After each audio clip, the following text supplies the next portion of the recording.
We're going to go ahead and get started, though. So welcome back to Quick Start Coaching Code Live Bootcamp. This is week 2, and we're now, this is actually day 3 that we're working on here. This is another distinction, and this is very nuts and bolts, though, what we're going to deal with today, which is we're going to cover low influence free coaching session setting, how to set free coaching sessions with your prospects when you don't have a tremendous amount of influence with them. So as I have been covering with you just before we get started here, these distinctions that I'm bringing to the table here are keys to the locks on the doors of successfully starting your coaching business. And today, as I mentioned, we're going to get nuts and bolts again. We've been covering, I think, a couple days of conceptual. We're going to get right back to serious nuts and bolts. Now, if you are in the boot camp, you have this in your inbox right now. This is the workbook, I guess you would call it, to guide you through the scripts that I'm about to share with you. Now, so pull it up if you can. I'm going to read through these as we go. So I've got them printed out for me right here. So, but what are we talking about when we're talking about low influence, the low influence approach to free coaching session setting? So first of all, if you are a natural basketball player, or you are, let's say, a natural baseball player, like everybody can tell, like you're going to be amazing. You've never played before, though. You've never played basketball. You've never played baseball. You know, you've swung the bat a couple times. You accidentally hit a home run, or you threw the ball and it went. You got nothing but net, and but you never really have played. You've never practiced. You've never really gotten your shit together when it comes to that sport. No matter how natural you are, no matter how amazing you are, you're not, you throw that individual, throw you in the NBA, or throw you in Major League Baseball, MLB, and you're going to crash and burn. You're not just going to shine just because you have natural talent. And this is the same when it comes to the coaching business. If you want to get really good at enrolling new paying clients in paid coaching with you, you can't just expect that you can run like 5, 6, 7 coaching sessions and get 5, 6, 7 clients. We talked about that when we talked about the new client equation. It's always less NC, new clients, than whatever you're going to run in terms of FS, free sessions. You got to run a lot of free sessions to get good enough so that you really have a good hit ratio when you're really, knocking the pins down a ton of times. When you have a really good enrollment percentage, conversion rate, as they would call it in the marketing world, right? So if getting good at turning free sessions into new clients is a critical aspect of your business, which we know it is if you've been listening to me over the last week or so, then how to get good at that, even if you're natural as a coach, even if you're natural at enrolling people, getting good at that means you got to run a bunch of these. But here's the problem. If you are already a guru, if you're already a big speaker or author, people are going to enroll in anything you offer them probably, because they believe in you already. You've got authority with them. You've got credibility with them. I mean, you're already their leader, right? They're like, tell us what to do. Tell us what to do. And they will just kind of like follow your lead unless you give them something really ridiculous, right? We see this over and over again in the world of leadership. Some leader just says some kind of ridiculous story, but, the people that follow them kind of fall into place, right? They just say, well, I know what he means by that. All right. I'll do what she says anyway. Right. So, if you're already in that position and you run free sessions, you don't really need practice because you're going to knock the pins down all over the place. You already got credibility. You already got authority. You already have a high level of influence with those individuals that you're already working with and leading. They're already kind of your followers, so to speak. Really, all you're doing is monetizing that. So that's phenomenal if that's the case. But for most of us humans, that want to get started in our coaching businesses. We don't already have a huge platform speaking business. We don't already have 3 New York Times bestsellers or Amazon bestsellers nowadays. We don't already run tons of workshops with thousands of people in them. We don't already have a gigantic YouTube audience or online audience. That's not already our position. We just want to help. We just care.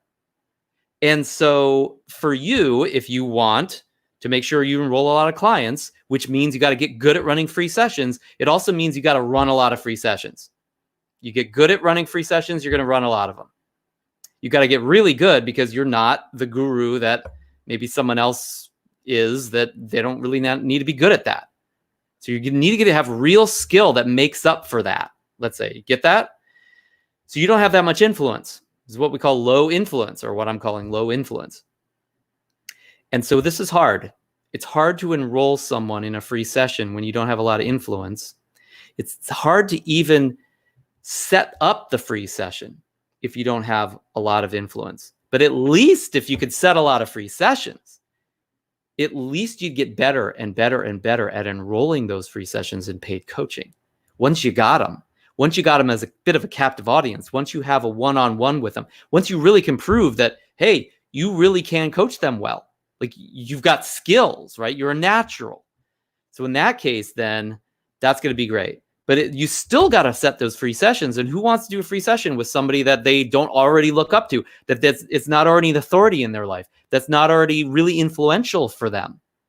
I probably don't. So how are you going to get me to do that? That's the question.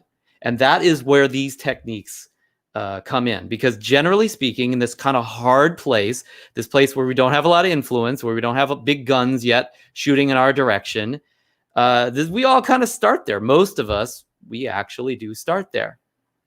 So you got to learn to do this without the authority if you're really going to be successful at it. And you're really going to ultimately gain these skills and have enough at-bats so you can swing enough so you hit and miss, and okay, home run, right? And then you really learn how to hit those home runs. You got to set a lot of free sessions. And if you're starting in this low influence place, learning to lead from below, like, I'm not above you. I'm not your guru. I'm not your best-selling author that everyone wants to read and everybody wants to coach with. I'm not that individual yet. I need to lead not from above you. I need to lead from below you. I need to serve you as a leader. I'm still got to lead, right? I can't just not lead you, but I have to lead from a different position. Does that make sense? You're not in a superior position at this point. You're in somewhat of an inferior position to some extent, at least a low influence position. So leading from below or leading from behind is the technique that you are going to learn in this conversation, and that these scripts will actually support you in fulfilling on. So with that said, let's get into it. If you got this in front of you, great. We can read through it together. If not, that's okay. I'm going to cover it with you right now. But I sent you an email with this stuff attached. And, we'll put it in the members area somewhere where you can download it as well. So again, this is low influence free session setting. It's the workbook that you're going to see. And I'm literally just going to read this and then we'll talk about it.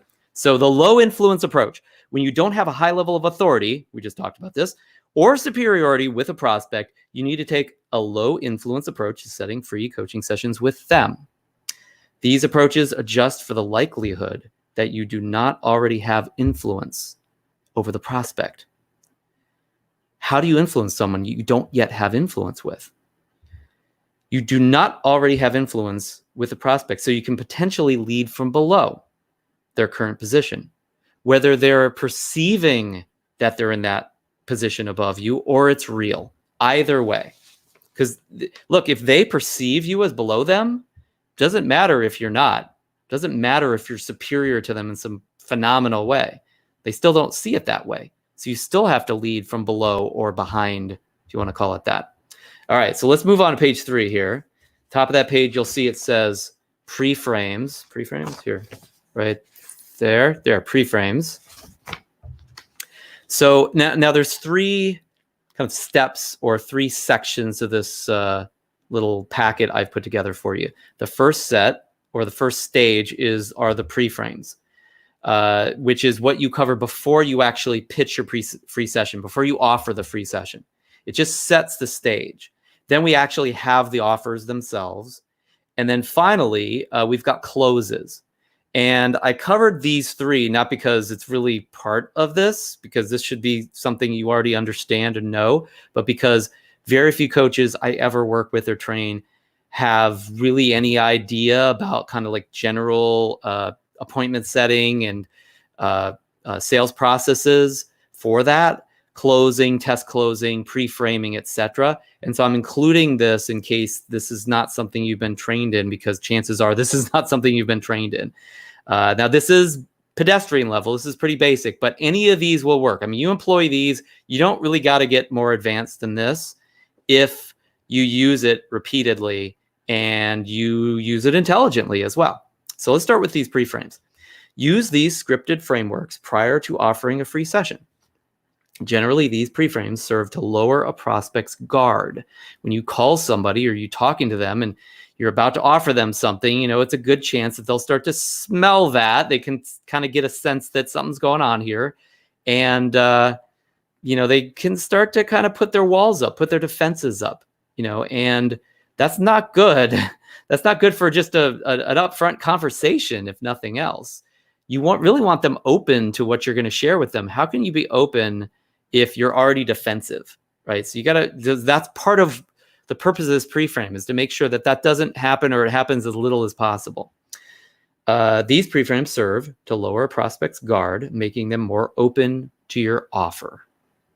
So you want them open. That's the point. All right. So we've got several of these. I think we've got, what, 3, 4? Okay, 3. We've got 3 of these pre-frames. First one, I've been thinking about. So anything where you say, hey, I've been thinking about, and then you share what you've been thinking about, this lowers concerns that your prospect might have, because they see that you're still working out the details of this. You're kind of thinking through it. You're working out the details of what you plan to share with them.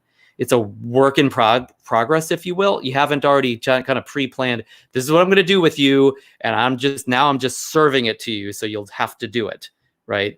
It doesn't seem as manipulative because you don't have this preconceived idea of what you're going to do, right? It's also disarming to reveal the details of your process, because you're letting them inside your ideas, right? So you're sharing with them really what you're thinking when you say, hey, look, you know, I've been thinking about this thing I've been doing lately with some of my clients I work with. There's something we call coaching, basically, but it's not like sports coaching. And what I've been thinking is, you know, based upon our conversations that we've had in the past, right? I mean, like, you're just talking about what you're thinking about, right? And the more upfront you are about this, the more kind of transparent you are, the better things tend to go. Okay, so just be upfront, be authentic with them. You know, it's just so disarming. I mean, people are not going to be as, you know, as put off by an offer when they're like actually interested in what you have to say, and they're kind of open to it because they can see that they're a part of the conversation as a dialogue, rather than just, hey, I'm reading you this script and I'm going to make you do this thing. I hope you do it. You know, but I'm going to try to stay in control of this. That's not a great approach, right? So that's the first approach, is just tell them what you've been thinking about. All right, second approach, next page. This may sound odd, or you might say it this way. This may sound out of the ordinary. Now, after you say this, your prospect knows that you appreciate that they may have an opinion about what you're about to share with them that conflicts with yours. They might be critical of it, and that you're okay with it. You, in fact, you're already aware that that may be, in fact, the case. So whatever you're about to share, you're prefacing it with them, letting them know that, you know, it might seem a little odd to them, might seem out of the ordinary to them. And you understand that that's okay if it seems that way, because you're literally mentioning that right up front. It gives them permission to openly judge. People are going to judge you anyway. They're going to think horrible things about you. You might as well be in a conversation with them while they do that. So you have some influence over that perspective, some influence over the perception that they may have. So it gives them permission to openly judge your invitation, however they really see it, whatever they think about it, however they filter it. At least you want to know what that is so you can deal with it. This is likely to be comforting for them, and it will encourage a more upfront conversation. You want them open. You want them freely sharing with you what they really think, so you can actually pitch and catch with them for real, rather than saying stuff and then they're just kind of ignoring it, just trying to wait until you leave them alone. That's not a really powerful conversation. So this may sound odd, out of the ordinary. That's a great approach for that. Next, and this is the last one for pre-frames. Is it okay if anytime you pre-frame with like a permission request like that, whenever you ask for permission to shift the conversation, it puts your prospect in the driver's seat, thus increasing their comfort level and openness to the conversation that ensues? It's like, hey, is it okay if we do this and this? Oh, yeah, sure, great. They're the one that decided that it was okay, not you. You're just giving them the option, right? I'm in a management position like 90% of the time, and like with my team, and I'm constantly asking them, hey, is it okay if we do this? How about this? I'm just like checking in with them, and look, 95% of the time they say yes.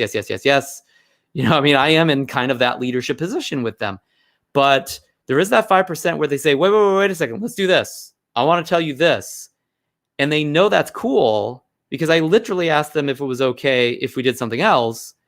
And I think they feel more comfortable with rejecting my original proposal on what to do because I'm literally asking them if that's okay. Now again, you could overdo this. I probably do. But it's a great place to start when you don't have a lot of influence. If you do have a lot of influence, you don't need to do this. This is not absolutely what the doctor ordered. But if you don't have a lot of influence, then asking if it's okay actually meets the reality that your prospect is living in. Why would you just, a lot of times someone will come up to us in a network when they're trying to sell something or trying to get us to do something, and we think they're on planet Pluto. We think they're just like, who the heck do they think they are? How can they, how dare they ask me to sign up for their mailing list? Or how dare they ask me to, fill out their survey? How dare they ask me to sign their petition? Or just whatever it is that it's like, they seem presumptive about it. This is the opposite of that. There's no way somebody can judge that you're in their face like that. I guess somebody still could. People are sometimes overly judgmental, right? You can't avoid this completely. But is it okay? Ask permission in some way, shape, or form, and then present them what you want to talk to them about, or present them kind of hey, is it okay if we talk about something else real quick that I've been thinking about lately? See, I've combined those first two, or the first and third one. It's like, hey, I've been thinking about this. Is it okay if I bring this up with you? And talk about it? It may sound a little odd. There's all three all together, right? So you can mix and match these a bit. I thought I had that in the workbook, but it doesn't look like I do. That's actually a really critical piece, is that any of these aspects, I might have it written down in one of the other sections, but when there's multiple options, you can combine options sometimes with hybrids as well. These are just like, think of this as a smorgasbord of different conversations that you might enter into, different kind of memes and snippets of conversation that you can appendage together, and you really want to get facile with and comfortable with and mastery of these different aspects, these approaches, and these places to stand. So you're always flexible in the conversation, because who knows what's going to happen? You don't know this individual yet. They don't even know you probably. Okay. So anyway, when you ask permission, as it says here in the workbook, it increases their comfort level and openness to the conversation because they give permission. Now they're actually leading the charge. They feel free to take control, so they may not be so worried about losing control. They might still be a little worried. Sometimes people are control freaks. When you give someone the option to take control, they aren't so likely to fight for it. It's like, hey, it's okay if you take us in a different direction. It's fine. Now they're not fighting for control. This reminds me of a a partner that I've worked with for years. They work with the largest companies in the world. It's one of the ways that we do the same because we're working with them in partnership. Big, Fortune 10 companies, right? Multi-billion-dollar organizations, big gas and oil companies, food, huge food vendors, airliners, etc. And one of the things that that one of the principals said to me long ago when we first started working together is he said, whenever we're working with a new prospect, I always give them 5 different ways they can exit. We're all about exit ramps. I remember him specifically saying that word, exit ramps. I'm like, why does he want exit? Why does he want to just like give people ways to get away? It's like, don't you want to hold on to your prospect? And, I didn't ask him at the time, but now coming back to this whole point of giving control, giving people permission to reject you or permission to walk away, and then they don't take that permission because they feel safe enough to stick around. I think that's why he did it. I think the reason is, hey, when I'm talking to a huge multi-billion-dollar company, they're going to leave if they don't feel like it. And so I let them know constantly, hey, it's okay if we don't do this. It's okay. Like if you want to work with somebody else, like definitely, like we totally support you in doing that, right? Like really giving people options to do the opposite of what you really want them to do. And it's like, what does that tell us subconsciously, even if we're not conscious of it? It says to me that they don't really need me. Like they're clearly not needy. They're totally welcoming me just to walk away, which I know they'd rather me work with them probably. Or maybe they're so busy that it's like really okay either way for them. Like they don't need me as a client at all. And they're just really want to help. They actually care. And they care so much about me that they're willing to forego their own gains and the profit they could get from this relationship in my favor if I want to do something different, because they want to give me the freedom to do that, to really be satisfied with my choices. What a beautiful gift you can give as an influencer, as a leader, as a coach, just by saying some words, right? So I think that's why he did it. I think it was an influencing. I mean, there was a purpose to it. You want to think about it as manipulative. I mean, there was good strategy behind it, but I also think that you ethically, if you know that there's benefit to you, but you also are truly doing it sincerely because you care, you get the best of both worlds. They're likely to want to work with you and be open to it and be comfortable with it. And you're also giving them more freedom in the process. Really, when you get down to it, professional sales, professional service selling, professional coaching sales, if you want to call it that, is a matter of giving power to people, not taking it away. It's a matter of giving people choices, not forcing them to choose one thing over another, right? I don't mean that you shouldn't let them know what you think is right. I don't mean that you shouldn't give them your best pitch and attempt to convince them, to do what you think they should do. That's great. You're going to have time for that. But initially, you want to create this open, free relationship with them.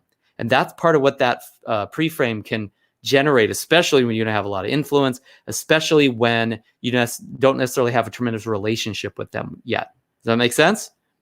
Okay, great. And it's okay if it doesn't make sense, right? Giving you permission to reject. All right, so let's move on. This is the second section. We're getting into the free session offers. Free session offers. This is really what you came here for. I mean, this is really what we're talking about. The low influence approach to setting free coaching sessions. We're talking about offering the session. Okay, all the stuff around it is like window dressing, and it's helpful, no doubt. That's why I'm including it, but it's not necessarily like the main course. This is the main course. Okay, so there's a bunch of these. I think there's like 6. Let's double check. 3.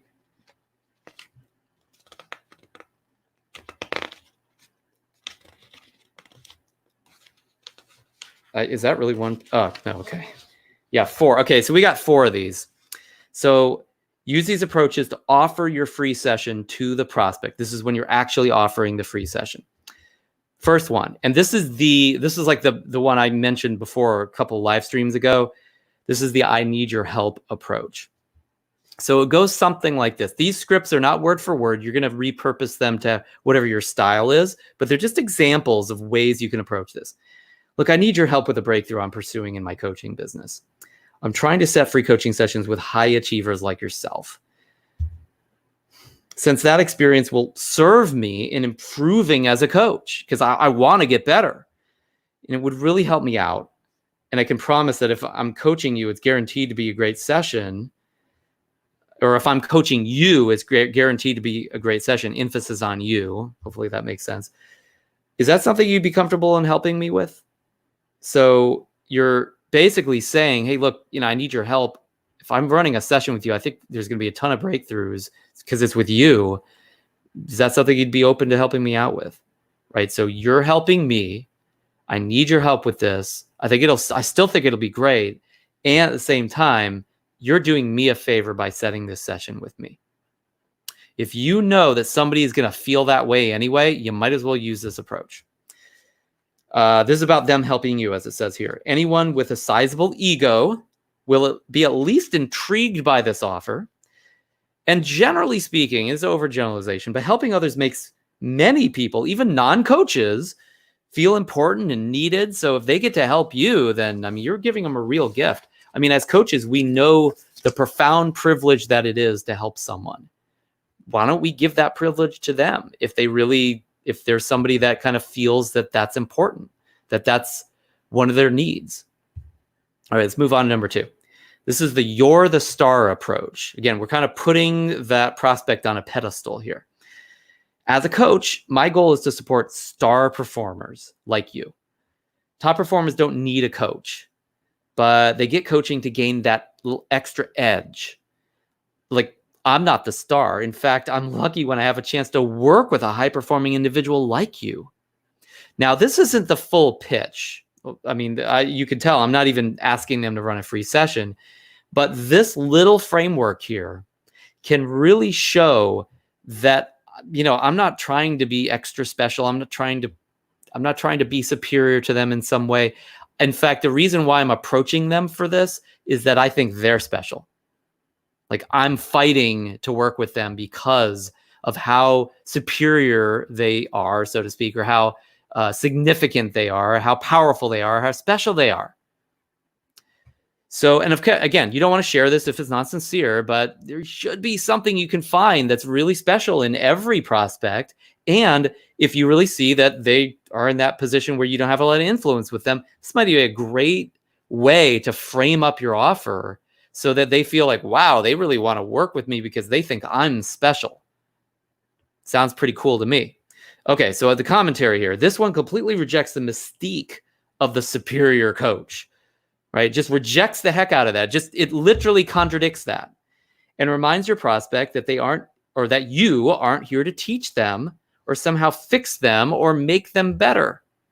You're not here to fix them. You're not here to make them better. Like, it's going to be a great session that you're going to have with them, but they're just getting the extra edge. They don't need you by any means. So that is the approach to the you're the star framework. Let's move on to the third one. And yeah, third one, not quite final yet. We're going to get to 4 in a second. So the third one is paying it forward. Paying it forward. So the paying it forward approach goes like this. Look, I've been really lucky to receive some great coaching the past few years. So much so that I've set a goal to give back in the same way that great coaches have done for me. And that, at first I thought, who am I to be anybody's coach? But since then, I've learned that as the coach, I don't deliver any real answers. Rather, I facilitate the coaching process where you, as the expert in your own business or life, let's say, would insert whatever area you're going to work with them on probably, you in your own business come up with your own best answers. I'd love to try and facilitate that process for you during a free session. Notice I'm saying the word try here. Now, again, personal growth and personal development would reject that. They would say, there is no try. Don't say try. That's kind of a loser phraseology. I'm saying it here on purpose because I want to make sure it's clear that I appreciate the possibility that I will actually fail to help them because I'm not trying to be so great in this case. So now when I say it, you don't have to put emphasis on try. You just say, I'd love to try and facilitate, right? It's almost like they don't even hear it. It's almost like you didn't even say it, but it's still in there. If you put emphasis on it, I'd love to try. And okay, yeah, I mean, now it sounds like you don't believe in yourself at all, right? But if you just have it in there, kind of in the pudding, they can't even taste it.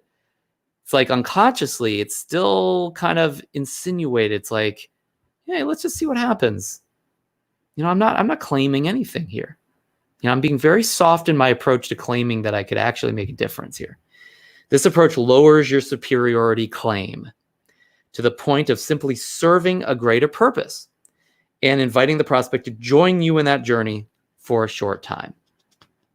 So the pay it forward approach, right? Like, hey, I've gotten so much from me. I'm really lucky. I want to give more. I'd love to try and do that with you.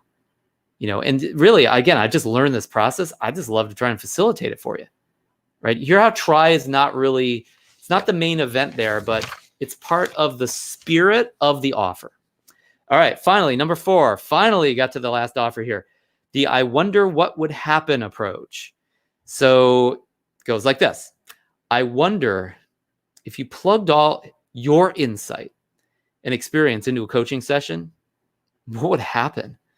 I bet the result would be astounding. Now, again, I'm not strictly making the offer here. It's just it's an added piece, but I'm just I am extemporizing on, or I'm hypothesizing, I'm dreaming about what would happen for them if they plugged their greatness into the coaching process just for one session. I wonder what that would be. I wonder what would happen if that happened, right? For a lot of individuals that you're going to pitch your free session to, or you're going to offer a free session to, they've never done a coaching session before. They have a clue what it's like. So you might as well leverage that uncertainty, leverage that novelty, leverage that mystery into wow, this would be exciting for us to find out what that would be like for you. What actually would happen. And I'm not claiming to know either, right? So a little commentary. This offers the perspective that you are going on a bit of an adventure of discovery with your client, and that the mystery and excitement of that adventure is worth going on. It also admits that you don't know what will happen on that journey, thus taking a much less superior approach to planning the free session with your prospect. So you don't claim to know what's going to happen. Still to this day, when I talk about complimentary sessions for our prospects and the clients that we work with, I almost always say, I can't tell you what's going to happen. I'm just like, that's just the truth, frankly, because, so often somebody's trying to predict the future and find out what the structure is of a particular offer that you're making. It's like, hey, free sessions the opposite of that. Free sessions are all about you and what's going on in your end. And look, I don't know you that well yet. I'm going to find out about you during the session. That's why I guess in the UK, they call these discovery sessions. I'm discovering something. So those are the actual approaches to free coaching session setting if you have low amounts of influence. Now, finally, let's get to this last section, the closes. Where does it say that? It says it right here, the closes. All right, closes. So these closes to the offer prompt your prospect to respond with an answer. Now, this is actually really important. You know how many coaches don't ever close? They just keep talking. They just kind of keep going on and on and on, whether it is with coaching or what they are hyper excited about or something. Like, you've got to shut up after a while and give your prospect a chance to make a decision. They are going to need to do it at some point. So usually better earlier than later. So these closes to the offer prompt your prospect to respond with an answer and move your free session setting conversation toward completion. So you're looking to complete this process now. You could use multiple closes to get the response you're looking for. This is what I was talking about, multiple possibilities. You can hybridize these. You can close once in one way and then kind of maneuver back around and close in a different way using a different framework. And that could be really important, really helpful, and really phenomenal. Because sometimes the first time you close, first time you attempt to get the answer, sometimes the prospect won't even answer. They'll just they'll delay, or they'll make an objection or stall you or change the subject. You got to come right back around. You got to be persistent, and you got to close again. And you ask the question again, or maneuver in a different direction, and then reclose. So you might use multiple closes. Make sense? Okay. I'll give you the examples now. And there's a bunch of these. I mean, I think these are the ones where there's like 6 of them. Yeah, there's like 6 of these. All right. Is that something you'd be open to? So this one, and I'm starting with the softest ones, and we're going to the ones that are a little bit more ambitious and more hyper confident, if you will. So this one is about the softest you can go. It's like, hey, is that something you'd be open to? It's not even asking them to do it. And as it says here, while giving the prospect permission to say no, you are softening the request for an answer by checking to see if they're even open to the session versus asking them to commit to it outright. So you're giving them permission to say yes or no, and you're not even asking them to say no to the session or yes to the session. You're just asking them to say yes to opening or being open to it, or their openness to it. Make sense? All right, next one. Sound okay? Or does that make sense? I use does that make sense all the time as a test close if you haven't noticed. This is a more casual approach to the same thing we just talked about. Hey, would you be open to this? It's like, hey, does that sound okay? Kind of a similar question. Hey, does that make sense? Kind of similar question. If it makes sense, they're probably open to it. It's not exactly the same linguistic point, but it kind of opens up the lexicon of what's possible here. More casual approach, asking for approval of how the session sounds or whether it makes sense versus a full commitment. So these are a little bit more test closing like, but I mean, if they said, yeah, hey, I'd be open to that, and they really sounded like gung-ho about it, I'd probably just schedule. I'd probably just assume that they're ready to roll. All right, let's move on. Number 3. How does that feel to you? Or how does that sound to you? Or how does that look to you? So you just use one of those. You wouldn't use all 3, obviously. This is a much more open-ended question that asks for more detail than a yes or no response. Most closes are yes, no's. Like you're either going to sign or not. You're going to sign up or not. You're going to enroll or not. You want to do it or not. Or you're going to schedule or not. This is not quite the same. This is like, hey, how does that feel to you? Right now, they could say it feels like no, but there's a good chance they'll also just say, I feel a little worried about whether or not this is going to make sense to me. Or, I feel like that's fine. I don't have any objection to it. Right. So they'll give you more of an answer to what it feels like rather than like really what their answer actually is. Hey, Kimmy. So does that make sense? It's like, it's not a yes or no. It's just like, here's what I feel about it. They're giving qualitative information rather than just rejecting you outright. Just telling you what they think. This one is great for talkative prospects who enjoy sharing their perspective. If you've got somebody who wants to talk your ear off for a half hour, here's the secret. Let them do it. The more time you spend with them, the more chance that you actually will gain more influence with them. The more chance that you guys will have a deeper relationship so you actually get the sessions set. That's phenomenal.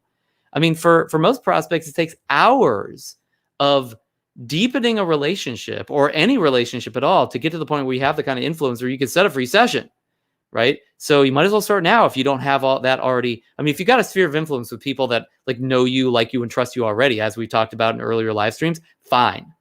But for people that you don't know and don't have a lot of influence with yet, great. Test close like this. They talk for a half hour. You circle back around and close again. Maybe by that time, they've convinced themselves, right? So if they enjoyed sharing their perspective, welcome that. Welcome that. Like ask for it. Let them share, right? I don't mean never cut them off. I don't mean like you can't interrupt. I don't mean you can't like, throw your weight around a bit. Like sometimes you got to do that. Sometimes it's time to be the coach, right? I know before I've gotten a lot of my most profitable coaching relationships, I had to become a bit more assertive with that prospect before they started thinking of me as that coach. And they could see it in my body language. They could hear it in my voice. Like I was starting to take over, right? And so that's great. But in this position, you're still being much more open-ended with your prospect at this point. So final point here, it's best to use your prospect's prioritized representational system here. So most people prioritize one of 3 rep systems or representational systems, ways that we represent reality.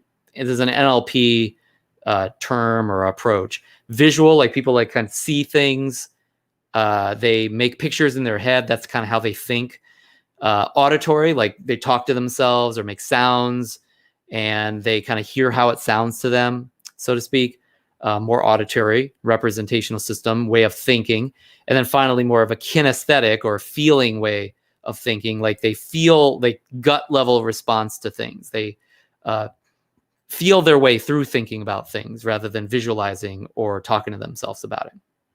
So everybody generally has one of these that are primary. And if you can tell, and there's way, I'm not going to get into the technique on how to do that right now.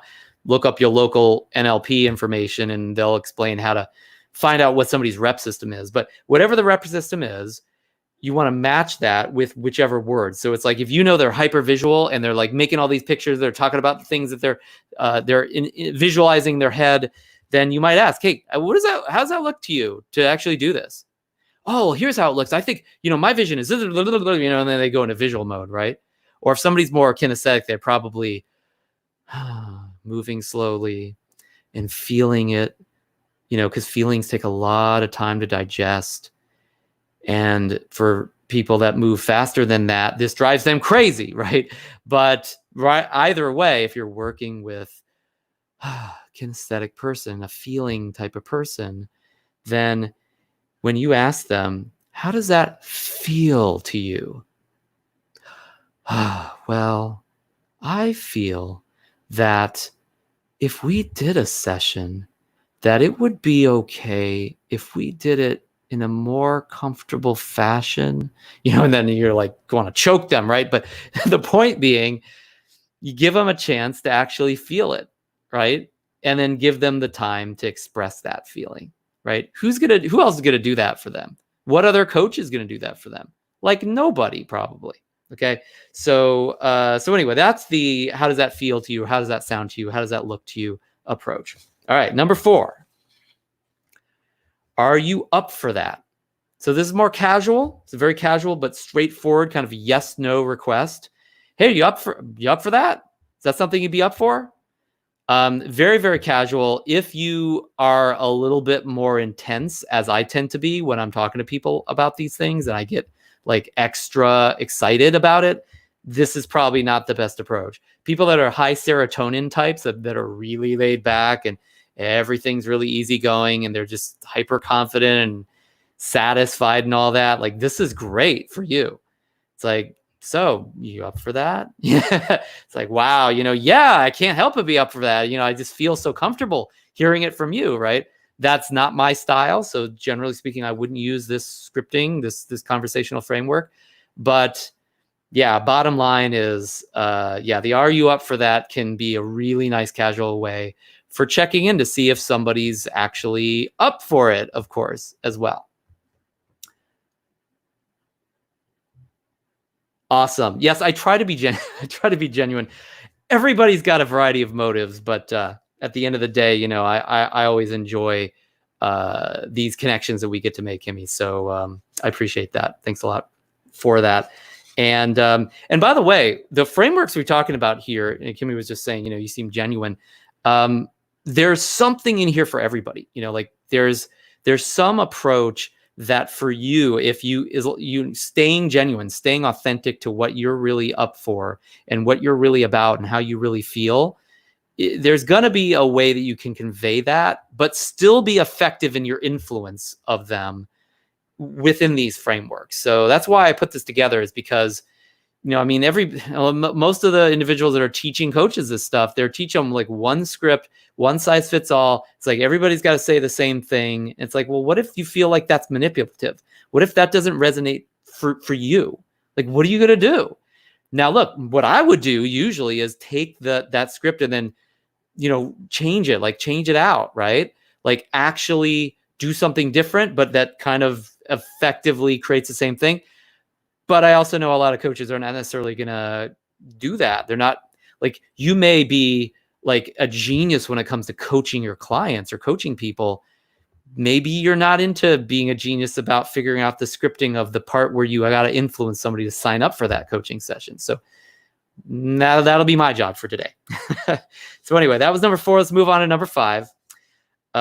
When is a good time to set that up? Now this one is much more assumptive. You can see that we're getting more and more aggressive, more and more confident in our approach. Okay. So you don't want to use this if you're not super confident that this is going to happen, right? Some people are kind of overly confident. This would be a great approach for them even. But if you're not tremendously confident, a lot of times low influence approaches, you're coming from a lower confidence level as well, I probably wouldn't use this. But if by this point you're like, yep, we're going to ramp this up, we're going to make this happen, great. So do you want to do free session? Or sorry, let me back up there for a second. So let's say I said, hey, I'm running these free coaching sessions with individuals just like you, and I know I could make a difference for you if we set this up. When is a good time to do that? See how assumptive that is? It's like, wow, he really thinks we're going to do this. I mean, he didn't even ask me if I wanted to. He just assumes I'm going to do it, right? So again, I mean, can that fly back in your face? It can. It certainly can. That's why I'm saying you better be confident if you're going to use that, because if somebody rejects you, or rejects your offer at that point, that confidence is going to be needed to back up why you were so assumptive in the first place. Make sense? If you're not that confident, don't be assumptive like that. Like take a much more open-ended approach like the ones that we just talked about. Okay. This assumes that you'll move forward with the prospect. It's assumptive in nature. So use it sparingly and only when you're 100% confident in the session moving forward. Like you're going to have this session with them. All right. And by the way, I do use that from time to time when somebody was like referred to me, or there's somebody that like clearly they already see that I have influence over them and they kind of look up to me in some way. And it's like, okay, well, when do you want to set that session? Right? I just assume they want to run a session with me because I'm probably right. Like it's actually fair to assume at that point. Some people just assume and they really shouldn't. That's a whole nother part of the issue there. All right. So finally, this is it. This is the last close we're going to cover tonight. By the way, there's only like hundreds of closes. If you really, you buy a book on closes on Amazon and just memorize or use all of them, and that's fine to do, but you just don't need that many. You need like maybe 2 or 3 max. I'm giving you 6 here. Okay. All right. So number 6, what's the best way to, or how would we go about? So this one shows your desire to move forward. Like, hey, what's the best way to actually set that session up with us or for us? Or how would we go about actually getting scheduled so we could actually run that free session that I just talked about?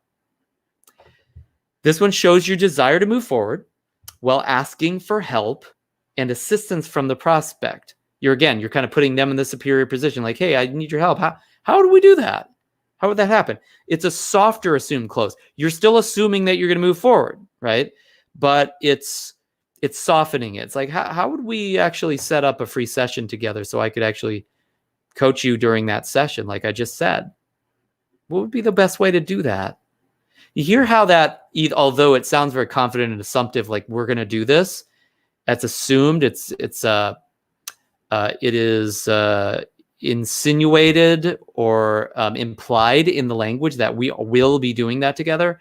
But at the same time, it's very soft and open and ask them to kind of partner with me to figure out how that would best happen.